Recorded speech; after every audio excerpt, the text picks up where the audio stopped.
Hi, in front of me is Samsung Galaxy A10 and today I would like to show you how you can use one-handed mode on this Samsung.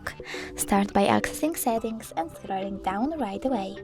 Now you need to find advanced features and click on them. Over here scroll down, click on one-handed mode and tap on the switcher to activate it. After that scroll down again and pick one of those options. Gesture or button. I will go with button, so I have to click on this option and follow the instructions. Double tap the home button, so when I do that, I can see that one-handed mode is now on. If you wish to change placement of it, you need to click on this icon next to the gear 1. If you want to go back, click on the blank area. In order to turn off one-handed mode completely, click at the same switcher. Thanks so much for watching. If you enjoyed this video, leave a like, comment and subscribe. Bye!